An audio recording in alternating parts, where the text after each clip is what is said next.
नमस्कार साथियों, मैं सीमा गुप्ता आज आप सभी के बीच समीक्षा अधिकारी, सहायक समीक्षा अधिकारी, मुख्य परीक्षा के दृष्टिगत अत्यंत ही महत्वपूर्ण क्लासेस को लेकर आई हूं।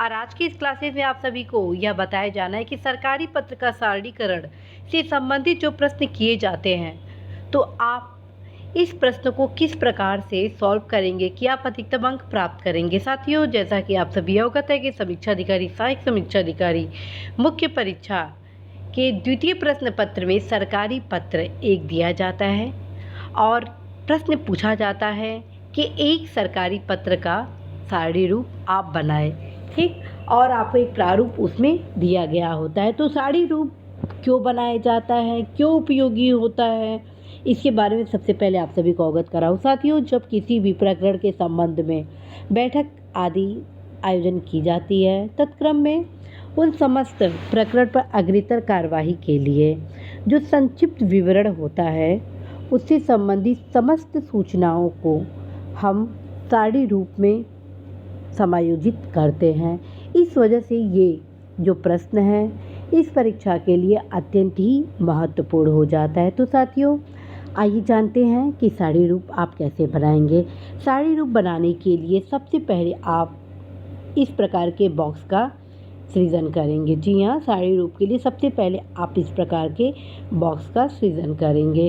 पहला आप जो बॉक्स में क्रम संख्या शामिल करेंगे, द्वितीय में पत्र संख्या, तृतीय में दिनांक, चतुर्थ में प्रेषक और पांचवें में आप प्रेषिती और विषय और कार्रवाई, और फिर जस्ट उसके नीचे number 1, number 2, number 3, number 4, number 5 और नंबर 6 से संबंधित बिंदुओं को समायोजित करेंगी। उसके बाद जो भी पत्र आप लिख रहे हैं, चूँकि यहाँ पर एक पत्र का सारणी रूप दिया जाना है, तो आप यहाँ पर 1 लिखते हैं, संबंधित पत्र संख्या लिखते हैं, उसके बाद पत्र का दिनांक क्या है वो लिखते हैं, और फिर जो प्रेषक होते हैं प्रेषक को मेंशन करते हैं, फिर प्रेषित को मेंशन करते हैं, और विषय क्या है और विषय पे क्या कार्रवाई की गई इसके संबंध में आप अवगत कराते हैं, और वो आप यहाँ पर मेंशन करते हैं। यहाँ पर आप स्पष्ट रूप से देख रहे हैं क्रमांक 1 निर्धारित किया गया है और 2 पर है पत्र संख्या का उल्लेख किया गया है, पत्र संख्या / स्टोर भवन 2021-22,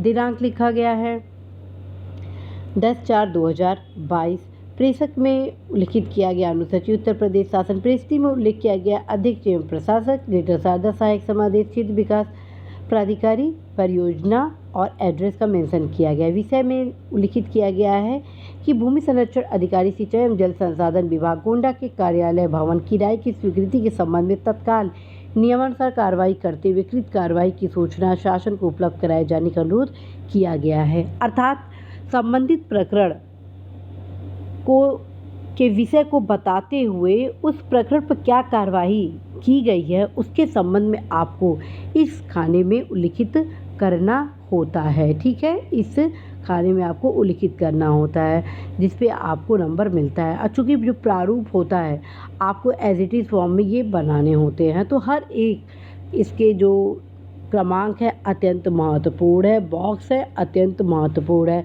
साथियों, यदि इस प्रारूप पर आप सरकारी पत्र का सारणी रूप लिखते हैं तो निश्चित रूप से आप अधिकतम अंक प्राप्त करेंगे ही करेंगे। तो साथियों, यदि आप सभी को सरकारी पत्र सारणी रूप में किसी भी प्रकार की समस्या है तो आप अवश्य ही प्रश्न इस क्लास के कमेंट बॉक्स में कर सकते हैं। साथ ही साथ मेरे द्वारा आप सभी के बीच लाइव क्लासेस रविवार को सुबह लाया जाता है, उसमें भी आप तमाम प्रश्न लेटर राइटिंग से संबंधित पूछ सकते हैं। साथियों, आप सभी को यह भी अवगत कराना है कि प्लेलिस्ट लेटर राइटिंग से संबंधित बनाया जा चुका है। आप अवश्य ही प्लेलिस्ट में जाएं और लेटर राइटिंग से संबंधित जो भी क्लासेस लिए गए हैं अवश्य ही देखें, क्योंकि एक एक इसकी जो लाइन होते हैं पत्र के उस पर बारीकी से ध्यान देना बहुत ज़रूरी होता है।